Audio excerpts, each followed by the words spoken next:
G'day everyone, I'm AzureBlaze, and welcome back to another video. About a week ago I got Tears of the Kingdom, a week ago at the time of this recording at least. And yeah, no, a week ago today around the time of this recording. Should have really rehearsed that a little bit better.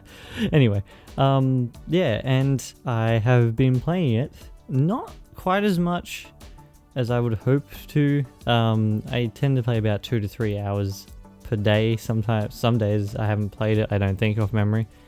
I think last night I did, the night before I wasn't able to play it or anything like that. Anyway, that's a whole thing. Or more that I didn't choose to play it, however I had other things to play. It's a long thing. Anyway, yeah, I've been playing about 2 to 3 hours per day over the last week. And I guess I have some thoughts a week after playing. In saying that, I feel like I'm really not to the meat of the game yet. Like, I feel like I'm still near the start because like barely anything has happened. I'm out of the first Sky Island. Oh, spoiler alert as well. I forgot to mention I'm not holding back or anything like that. I'm going full spoilers for where I'm up to, which is not very far anyway. Yeah, I'm out of the first Sky Island. Raru's disappeared into the void, and the Master Sword went back in time to Zelda. I'm assuming it's back in time because it looks like it is. I feel like it makes it fairly obvious that she is back in the past. Over here, jumped down off the Sky Island and gone for a wander, basically. I have a feeling most people have done what I've done, judging by the fact that my brother as well did it, where as soon as you get off the first Sky Island, you head over to the stable that's basically right next door, and the shrine that's right outside of it. I think that's funny that both my brother and I happen to do that. And yeah, no, that was my little journey from the beginning. However, since then I have been to Pura, I don't know how to say her name, Pura, and yeah, I've talked to her. I've gone to the castle to look at with the squad for Zelda. She floated up into the air. I've gone back to Pura. I've done the tower. I've done a second tower somewhere else, and that's basically all I've done. Most of my time, admittedly, has been spent wandering, doing things. I got a horse. I got a horse for someone else who needed a horse. Things like that. I've helped a lot of Koroks. There's a lot of Koroks. This is one thing I must say. I feel I must say. Yeah. There is a lot of Koroks in this game that require you to move one to another Korok because they've lost their friend. Thus far I've done like 3 already, I think. And I've only unlocked 2 tower areas basically full of things. I think the next stop I want to go to is Hateno, actually, because I've used some of the amiibos and gotten some of like the cloths for the glider, and I want to get my King of Red Lions one. I think that'd be really neat because I really like Wind Waker. It's one of my favorite Zelda games. If not maybe my favorite Zelda game, I don't know yet. I'd have to figure all that out. I actually haven't thought about that. It was too difficult. Maybe Ocarina, I don't know. Anyway, in saying that, yeah, no, most of my time has been spent wandering around, playing with things on the ground, putting things together and seeing what happens type thing. Doing a lot of shrines. I've done a fair amount of shrines. I think I'm on to my 8th one, possibly. And they've been pretty neat. I'm kind of wondering how the shrines, because it seems a lot of them are designed for you to have the paraglider. However, you don't have the paraglider until you go to Pura. Which means, does that mean you can't do some of the shrines without going to Pura? I think that's somewhat interesting. And sorry for the noise in the background. That was a truck going past the big road up next to my house, and it wasn't using its compression. Sorry, it was using its compression brakes, even though it says on the sign that they're not meant to. Yeah. Anyway, yeah. So back on topic. Yeah. I wonder how it doesn't seem to be as. Like, there seems to be, compared to Breath of the Wild at least, there seems to be that you need more things required to do a lot of different things that you may not necessarily get in the tutorial area. Like, in Breath of the Wild, you got everything you needed for pretty much any situation in the Great Plateau. but I can remember at the very least. Where in this game, you may not get the paraglider until you've done like 3 shrines and found out you can't do it because you can't get over to a specific area without the paraglider. There might be some finicky way to do it. However, I think a lot of them, yeah, it's things like that. I find that somewhat interesting. I guess, I don't know if they could be considered less free or not, because like they're the structured parts anyway.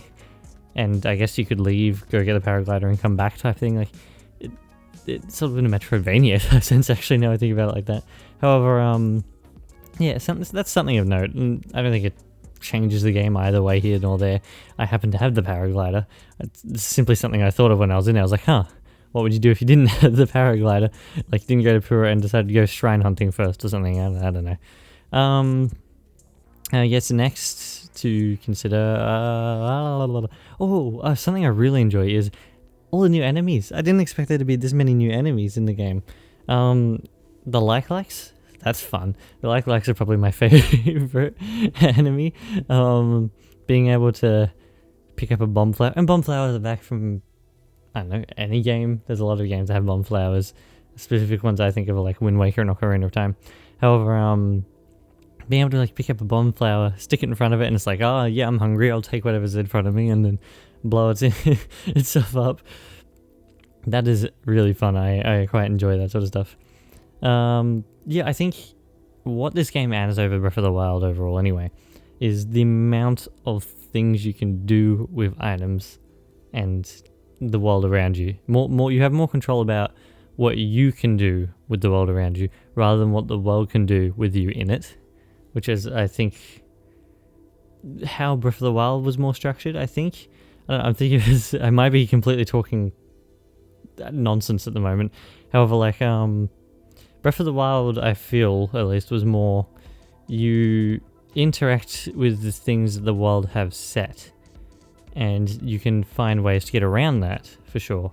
However, like, and it's very freeing still, like, even if it is what the world has set, because there is that much in Breath of the Wild. However, Tears of the Kingdom, it allows you to take those things that you could interact with and use them in completely different ways, and oh, I like it.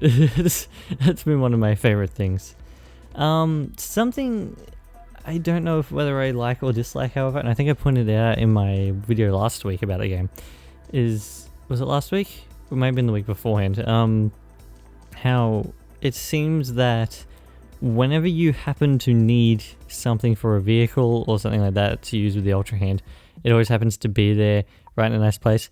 And I've been seeing that a lot. Don't know how to feel about it, because sometimes it's like, oh, it means I have to go find it if it's not there. However, like, you'll be walking around and all of a sudden you'll see these things that help with reconstructing Hyrule, like these little wooden slabs with all sorts of like materials on them and things like that, and it's almost the same every time, and they're everywhere. They're scattered absolutely everywhere, and like, I don't know how to feel about it, because sometimes it's like, oh yeah, I can go make something out of those, and then other times it's like, yeah, there's another one, there's another one, there's another one.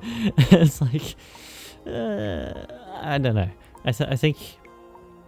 I think it works. However, it's kind of jarring to walk, I don't know, 30 meters and then there's another one sitting there. Sometimes there's two right next to each other, and usually the majority of them that I've seen thus far, could be completely different later on in the game. However, the majority of them seen thus far are usually they're sort of like wagon kits. It's got like the four wheels, the four pieces of wood they go underneath, and then like the sides, the base and everything like that. Usually wagon kits. You can make whatever you want out of them, and like you can make whatever you conceivably think about making out of them. However, like, it's always those same ones. Like, there's never like sometimes you'll walk around and you'll find like a rocket or something, and that's pretty neat, things like that. However, like those specific construction areas that has all the materials for you never seems to go beyond the wagon stuff. Again, might change later, I haven't got that far. But what I've seen, at least, that is the case. I guess probably another thing of note, and none of these are saying anything about this game being bad. In my opinion, thus far, from what I have played, it is leagues ahead of Breath of the Wild even, and I love Breath of the Wild. Like, this is way ahead, because I am a huge Minecraft player. I play a lot of Minecraft, not generally online or anything like that. Like, I have my own world that I've been playing since 2014. back on the Xbox 360. Took a couple of gap years, some like gaps here and there on it. However, yeah, I had moved over to Bedrock and everything like that, and that's another topic anyway. And being able to place things together in this world, like with the Ultra Hand and fuses, that really sort of spoke to me straight away anyway, type thing, because of that. And you know, that sort of thing I've been absolutely enjoying, 100%. Best part. Yeah, no, I overall I really do enjoy the game. I think, what was I saying before? What was it? Oh, however, like, with it being a sequel, you can definitely tell it's a sequel. There's way more content. There's a lot of differences in it. However, there's a lot of things that are very, very the same. almost down to a T in a lot of cases. The stables, they're different in a sense, and they have this new pony point system, which I quite enjoy. However, like, it's almost exactly the same, and when I sort of rocked up to it, I didn't get the sense of like, oh, this is really different or anything like that. I was like, ah, this is the same. Okay, anyway, moving on type thing. Like, it's like, I guess, like, I shouldn't expect everything to surprise me or anything like that. However, I was like, it's neither a negative or a positive, I don't think. Like, I may as well use what worked. Like, it was Breath of the Wild, like, that was enjoyable. However, like, yeah, no, I think it's definitely interesting to think about at the very least. I don't know where my point was going there. Anyway, yeah, no, I guess to wrap this up, because again, I haven't got terribly far in the game. Yeah, I guess to wrap this up, I'm really enjoying it thus far. I'm hoping to play it a little bit more over the next few weeks. Then I might get a month video out, Zelda Tears of the Kingdom 1 month later or something like that. And then I'll see how my thoughts have changed then.